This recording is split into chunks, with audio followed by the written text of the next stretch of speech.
প্রিয় দর্শক, আসসালামু আলাইকুম। আমি দীপা খন্দকার রান্নার এক্সপার্ট থেকে আবারও আপনাদের সামনে হাজির হয়ে গেলাম মজাদার সব রেসিপি নিয়ে। আজকে আমার সাথে অতিথি হিসেবে আছেন সঙ্গীত শিল্পী মৌমিতা বড়ুয়া। কেমন আছো? ভালো আছি আপু, আপনি কেমন আছেন? আমি তো ভালো আছি। গানের মানুষ, কিন্তু রান্নার অনুষ্ঠানে আসলে তো রান্না করতে হয়। কি রান্না করবে আজকে? আমি একটা মাটনের প্রিপারেশন করে দেখাবো, খুব ইজি, কারণ আমি অনেক অলস একটা মেয়ে, তো আমি রান্না করতে আবার পছন্দও করি খুব, সেজন্য আমি খুব শর্টকাট ওয়েতে কিভাবে রান্না করা যায় ওটাই সবসময় বের করার চেষ্টা করি। আসলে অলসতার জন্য না, আমার কাছে মনে হয় আমাদের এখন যেরকম সময় চলছে বা যেরকম যুগ, সবাই ব্যস্ত। মানে সকালে বের হয়, রাতে আসে, মানে দৌড়ানোর উপরে থাকতে হয়। সো এই সময়ে শর্টকাট রেসিপিটাই সবচেয়ে আমার কাছে মনে হয় জরুরি। একদম তাই। তো কি রান্না করবে শর্টকাট? আজকে আমি মাটন কষা রান্না করব। মাটন কষা, হ্যাঁ, কিন্তু খুব কম ইনগ্রেডিয়েন্টে যেভাবে করা যায় সেটা তো তাহলে আরো ভালো কথা। ঠিক আছে, এই পাশে চলে আসো, তাহলে আমরা শুরু করি। আচ্ছা, এটা বোধহয় লাগবে না? বার্নার জ্বালিয়ে দিব। আমি দু রকমের তেলে একটু ইউজ করব, একটু সরিষার তেল আর একটু সয়াবিন তেল। আচ্ছা,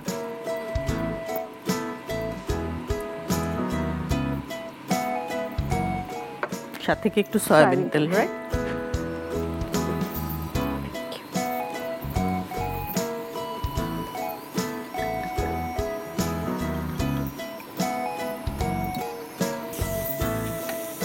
এবার আমি যেহেতু মাটনের পরিমাণ অনুযায়ী এটার অর্ধেকটা পেঁয়াজ আমরা এখানে, কতটুকু দিচ্ছি আমরা? একটা বাটির হাফ কাপ পরিমাণ দিচ্ছি।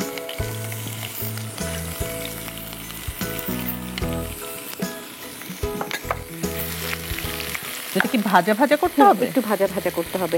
আমি করি কি, যেসব জিনিসগুলো একটু কাঁচা ইনগ্রেডিয়েন্ট সেগুলো আগে কষিয়ে তারপর আমি মশলাটা অ্যাড করব। আচ্ছা,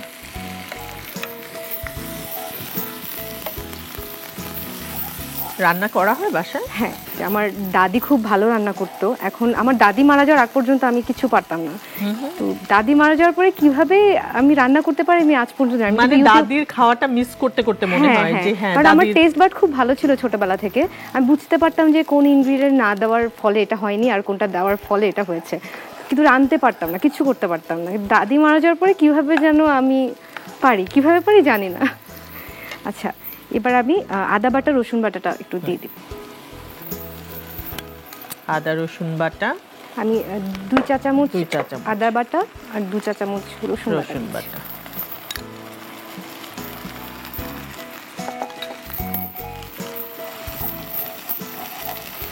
কাঁচা জিনিসগুলোকে একটু তেলে কষিয়ে নিলে তাহলে ওই মাংসের যে গন্ধ বা আদা রসুনের কাঁচা গন্ধটা একদমই থাকে না। এবার মাটনটা দিয়ে দিই।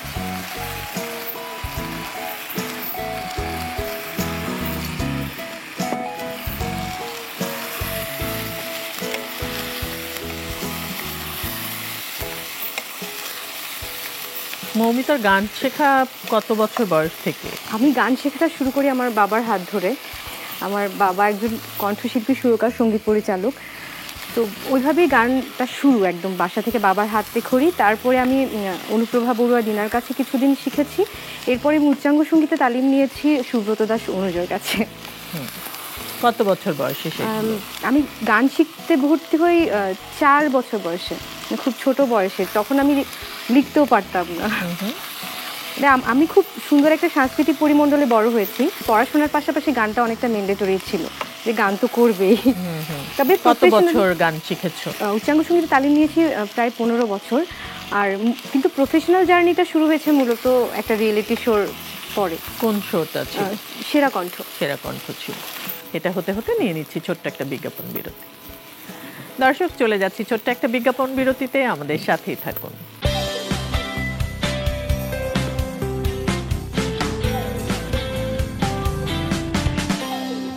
ফিরে এলাম বিজ্ঞাপন বিরতি থেকে রান্নার এক্সপার্টে। এবার আমি গুঁড়ো মরিচটা আগে দিয়ে দেব। আচ্ছা, অনেকের এই বিষয়টা নিয়ে থাকে যে মাংসের কালারটা অনেক সময় লাল হয় না, যখন আমরা লাল করতে চাই এটা অনেক সময় হলদেটে টাইপের হয়ে যায়, বা সেজন্য যদি আমি গুঁড়ো মরিচটা দিয়ে আগে কষিয়ে নিই তাহলে কালারটা একদম লাল যেরকম চাচ্ছি, হ্যাঁ ওরকম। আচ্ছা আচ্ছা, এটা একটা ভালো টিপস জানা থাকলো। যে অনেক সময় অনেকে আছে যে ঝাল খুব চায় না, বাট একটু দেখতে যেন লাল হয় এরকম একটা ব্যাপার থাকে। সেক্ষেত্রে মরিচটা দিয়ে আগে মরিচটা দিতে হবে আর কি, তাহলে ওই কালারটা চলে আসে। কারণ হলুদটা আগে দিয়ে দিলে তখন কালারটা ঠিক আসে না। আচ্ছা, পানিটা পানি আছে অল্প।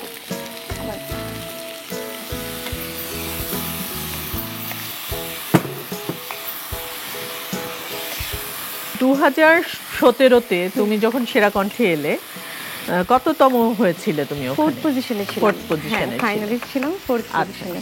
আচ্ছা, এরপর আমি রসুনটা, আস্ত রসুন, আস্ত রসুনটা দিয়ে দিব। কারণ এই মাংসটার মূল উপাদানটা হচ্ছে রসুন। রসুনটা যখন গলে গলে বের হয় তখন এটার টেস্টটা আরো ইনহ্যান্স করে। হ্যাঁ, আমরা অনেকগুলো রসুন দিয়ে দিলাম আস্তে আস্তে। তো কম্পিটিশনে যাওয়ার ব্যাপারটার আগ্রহটা কার ছিল? কম্পিটিশনে ওটা ফ্যামিলি থেকে। আমি একেবারে ওই যে বললাম অনেক অলস। আমি কম্পিটিশনের যেদিন ছিল, অডিশন ছিল, সেদিন ঘুম থেকে উঠছিলাম না। 8টার সময় টাইম দেওয়া হয়েছে। আমি যখন সবার জোড়াজুড়িতে 11টায় ওখানে পৌঁছাই, রেজিস্ট্রেশন কার্ডও শেষ হয়ে গিয়েছিল। পাঠানো, কিন্তু পরে আস্তে আস্তে আমি এটাকে সিরিয়াসলি নেই যে না, এখন তো কয়েকটা রাউন্ড পার করার পরে তখন মনে হচ্ছিল না, এবার তো দর্শক জড়িত হয়ে গেছে বিষয়টাতে।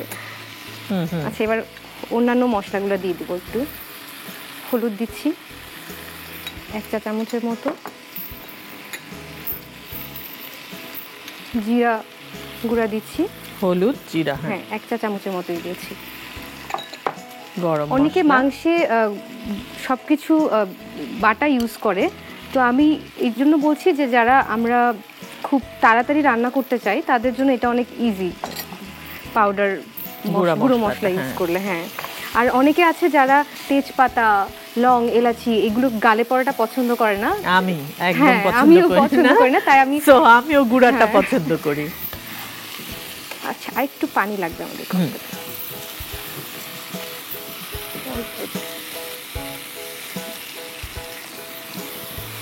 নরমালি দারচিনি হয়তো চিবিয়ে খেতে পারবো বা এলাচ চিবিয়ে খেতে পারবো, কিন্তু তরকারিতে যদি পড়ে গেলে তখন আর ভালো লাগে না। আচ্ছা, এরপর আমি এতক্ষণ লবণটা দেইনি, লবণটা দিয়ে দিব। হাত দিয়ে দিলাম স্বাদ মতো লবণ। আরেকটা জিনিস আমি অ্যাড করব, আমি খুব অল্প পরিমাণে চিনি এখানে অ্যাড করব। আমি সবসময় আমার মনে হয় যে মশলার যে নিজস্ব টেস্ট ওটা সাধারণত তেতো হয়, তো অন্যান্য টেস্টগুলোকে ইনহ্যান্স করার জন্য আমি একটু চিনি এখানে দিব খুব অল্প পরিমাণে।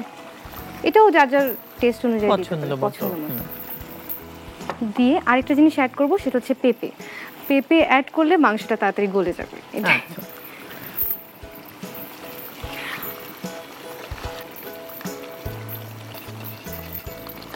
আরেকটু পরিমাণ মতো জল দিয়ে এটা সেদ্ধ করার জন্য দিয়ে দিই। সেটা এখন দিব? সামান্য অল্প একটু দিয়ে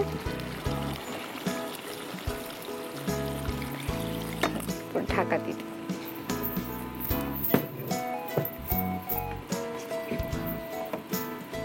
এটা এখন আমরা ঢেকে দিব সেদ্ধ হওয়ার জন্য। আমরা 30 থেকে 35 মিনিট অপেক্ষা করব এটা প্রিপেয়ার হওয়ার জন্য। আচ্ছা, আমরা এটা যেহেতু সেদ্ধ হতে একটু সময় লাগবে, ততক্ষণে আমরা একটা ছোট্ট বিজ্ঞাপন বিরতি নিয়ে আসছি। দর্শক, চলে যাচ্ছি ছোট্ট একটা বিজ্ঞাপন বিরতিতে, আমাদের সাথেই থাকুন।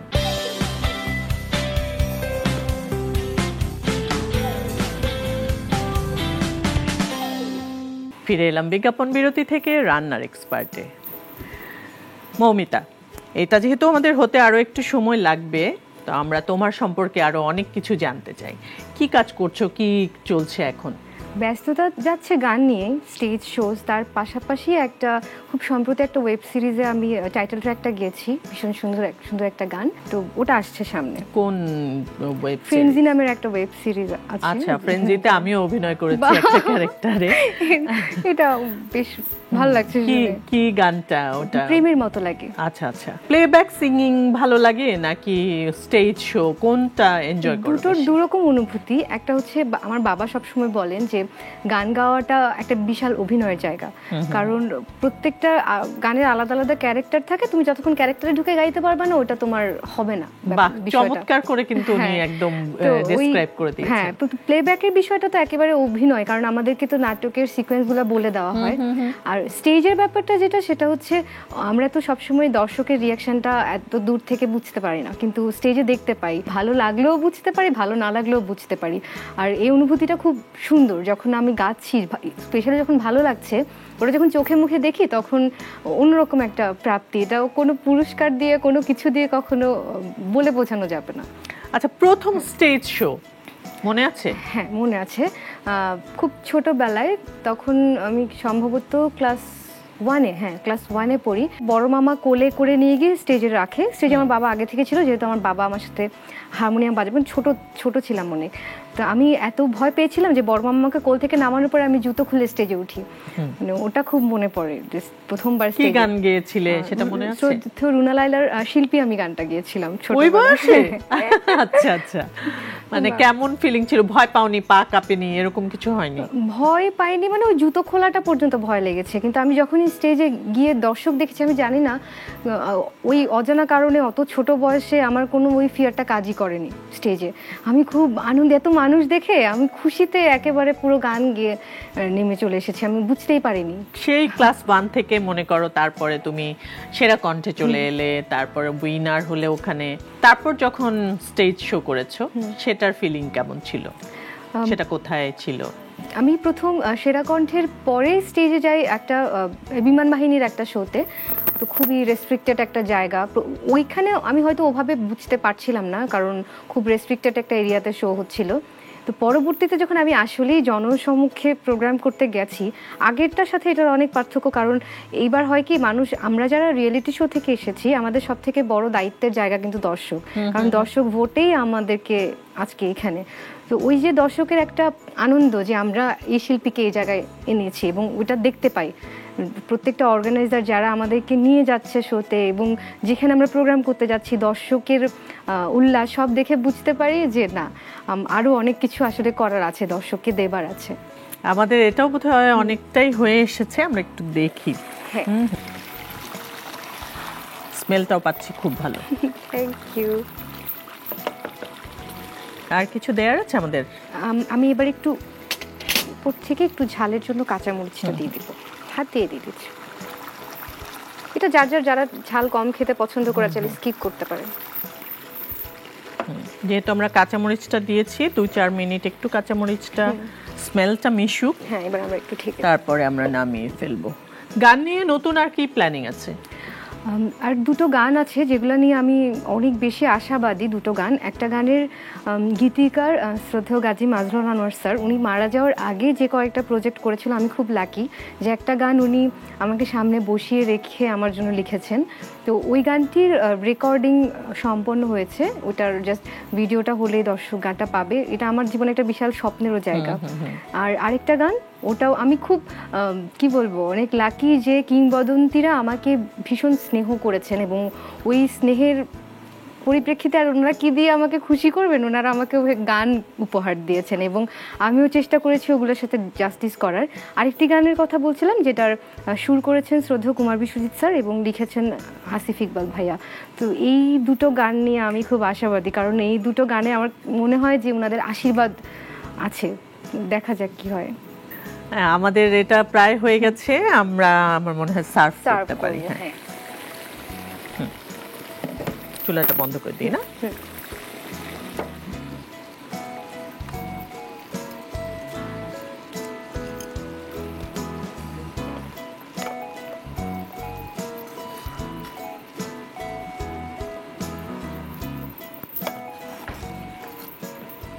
রসুনগুলো দেখতে খুবই চমৎকার লাগছে।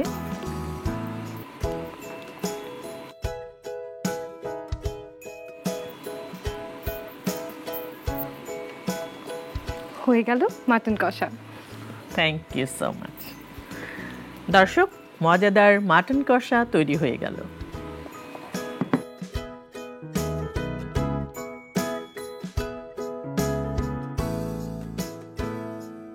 অনেক অনেক ধন্যবাদ মৌমিতা, তুমি আমাদেরকে এত সময় দিয়েছো এবং আমাদের দর্শকদের জন্য মজাদার একটা রেসিপি করেছো। অনেক অনেক ধন্যবাদ তোমাকে। তবে এক্ষুনি ছাড়ছি না, তোমার গলায় একটি গান শুনবো, তারপর ছাড়বো। আপনাকে অনেক ধন্যবাদ, নাগরিক টেলিভিশনকে অনেক ধন্যবাদ আমাকে এত সুন্দর একটা আয়োজনে আমন্ত্রণ জানানোর জন্য। তোমাকে অনেক অনেক ধন্যবাদ। তোমার গান শুনবো, তবে তার আগে আমি দর্শকদের কাছ থেকে একটু বিদায় নিয়ে আসবো। দর্শক, এই ছিল আমাদের আজকের আয়োজন। দেখা হবে আগামী পর্বে নতুন কোনো রেসিপি এবং নতুন কোনো অতিথিকে সাথে নিয়ে। সে পর্যন্ত সবাই ভালো থাকবেন, সুস্থ থাকবেন, সুন্দর থাকবেন, আর অবশ্যই রান্নার এক্সপার্টের সাথেই থাকবেন। বলছিলাম মৌমিতার গান শুনবো, কোন গানটা শোনাবে? আমার ভীষণ পছন্দের একটা গান, নয়নের আলো ছায়াছবি থেকে আমি তোমার দুটি চোখে দুটি তারা হয়ে থাকবো গানটি গাইছি। আমি তোমার দুটি চোখে দুটি তারা হয়ে থাকবো, আমি তোমার দুটি চোখে দুটি তারা হয়ে থাকবো, ছায়ার মতো তোমার পাশে তোমার কাছে থাকবো। আমি তোমার দুটি চোখে দুটি তারা হয়ে থাকবো, ফুল হয়ে গন্ধ দেব, সুর হয়ে ছন্দ দেব, রাত হয়ে ঘুম পাড়াবো, দিন হয়ে জাগিয়ে দেব তোমার সুখের জন্যে আমি, তোমার সুখের জন্যে আমি জীবন দিয়ে দিতে পারবো। আমি তোমার দুটি চোখে দুটি তারা হয়ে থাকবো। বাহ, খুব সুন্দর। Thank you.